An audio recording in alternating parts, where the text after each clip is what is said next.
The wind howled from the north, fierce and biting, stirring the dry earth of Blackstone Ridge. The town, with its faded wooden structures and empty streets, seemed like a forgotten scar on the face of the desert. Dust clung to every surface, the remnants of a life once bustling, but now withering under the sun's relentless heat. In the distance, the jagged outline of the Blackstone Mountains cast a shadow over the land, and the last rays of daylight dipped low behind them.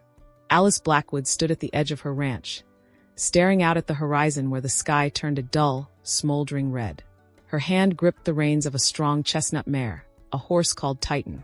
The mare's coat, dark with sweat, shimmered under the sinking sun, but her eyes were sharp, full of defiance.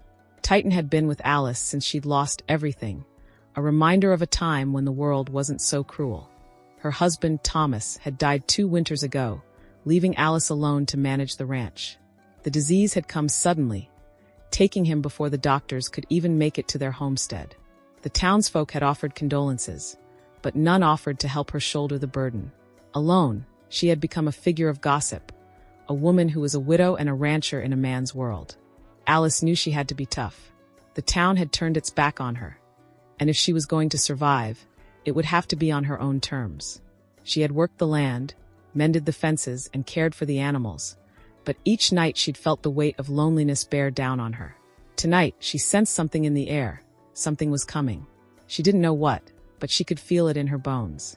She led Titan into the barn, her boots heavy on the dusty ground. The barn was quiet, save for the soft shuffle of the horse's hooves.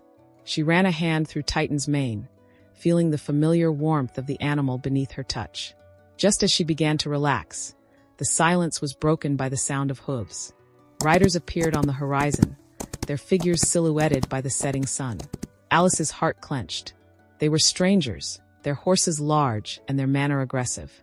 At the front was a man, tall and broad-shouldered, wearing a long black coat and a grim expression. His eyes locked on Alice with an unsettling intensity. The man spurred his horse forward, leading his group toward her. "Afternoon, ma'am," he called, his voice smooth but carrying a threat. "I'm looking for a place to rest my men and my horses." Alice didn't respond immediately. She eyed them carefully, her hand instinctively moving toward the revolver strapped to her waist. "I'm not in the habit of offering hospitality to strangers," she replied, her voice calm, though her fingers flexed around the grip. The man's grin widened, showing yellowed teeth. "You don't have to be. We've heard there's a good horse here. A fine chestnut mare. She'd make a fine addition to my stable." Alice's jaw tightened. "That mare's not for sale."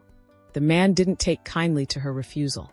"I think it's a bit too late for negotiations," he said. He signaled to his men, who dismounted and began walking toward the barn. Alice didn't hesitate. She moved swiftly, grabbing her rifle from the barn and firing a warning shot into the air. The crack of the rifle shattered the air, and the riders froze in place, unsure whether to advance or retreat. "You're not taking my horse," Alice said firmly, her voice unwavering as she raised the rifle toward the leader. The man hesitated, but the defiance in Alice's eyes made him reconsider. "I don't want to kill anyone, but I will," Alice continued. "You get on your horses, turn around, and leave, or I'll make you regret it." For a long moment, no one moved. Then, the leader's grin faded, replaced by a look of cold calculation. He nodded to his men, and they slowly backed away, climbing back onto their horses. The leader lingered, his gaze lingering on Alice with a mix of respect and hatred. "You're lucky, woman," he muttered, spitting on the ground before riding off. "But you won't be so lucky next time." Alice watched them disappear into the distance, her grip still tight on the rifle. She stood there for a long time, the setting sun casting long shadows across the land. The threat had passed for now, but she knew it wasn't over. They'd be back. And next time, it wouldn't just be her horse they were after. The next morning, Alice saddled Titan and rode out into the desert, following the tracks of the riders. She knew that she couldn't wait for them to return. She had to take the fight to them. Her heart beat in time with the rhythm of the horse's gallop as she headed toward the mountains, where the men had been headed.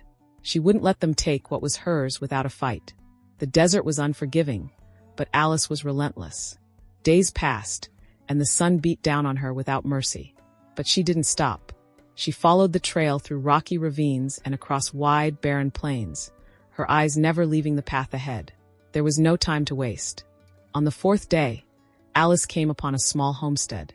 It was abandoned, its doors hanging off their hinges and its windows shattered. She called out, but no one answered. She noticed a small boy, hiding beneath a pile of rubble. His eyes were wide with fear, and he trembled as he clung to her. "They came through here," the boy whispered, his voice barely audible. "They took everything. My pa tried to stop them, but they hurt him."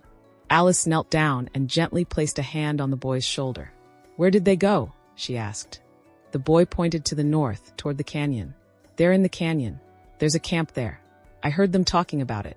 Alice stood, her eyes hard with resolve. She gave the boy her canteen and food, then mounted Titan once more. "Stay here, kid," she said. "I'll take care of them." As she rode toward the canyon, Alice's thoughts focused on one thing: revenge. She had been a rancher's wife, a woman of peace, but the world had made her into something else, and she was done being the victim. By the time Alice reached the canyon, the sun was beginning to set.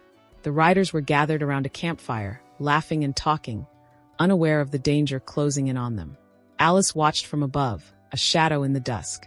One by one, the men began to disappear, taken by her hand. It was swift and silent, like the wind that had driven her this far.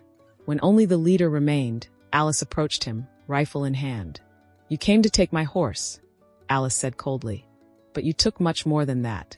The leader grinned, his eyes wild with defiance. "I don't need to explain myself to you, woman." Alice's expression didn't change.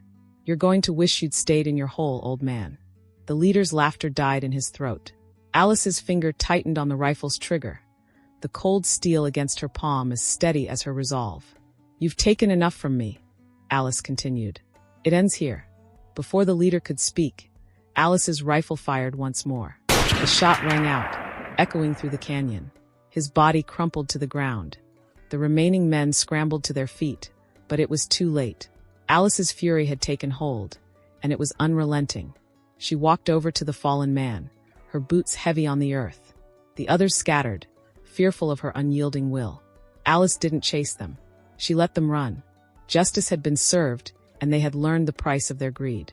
With her task complete, Alice turned Titan back toward the homestead. The wind, once harsh and punishing, now carried a different tune. A quiet calm had settled over the land.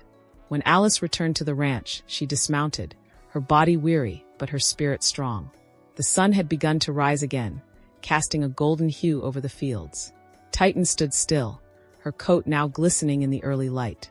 Alice looked at her ranch, the place that had been both her home and her prison. She touched the fence post once more, her fingers tracing the rough wood. She had stood up for herself, for her land, for her pride. The town would never see her the same again. But Alice didn't need their approval. She had done what needed to be done, and now it was over. At least for now. The desert was a harsh place, and it had a way of testing a person's resolve.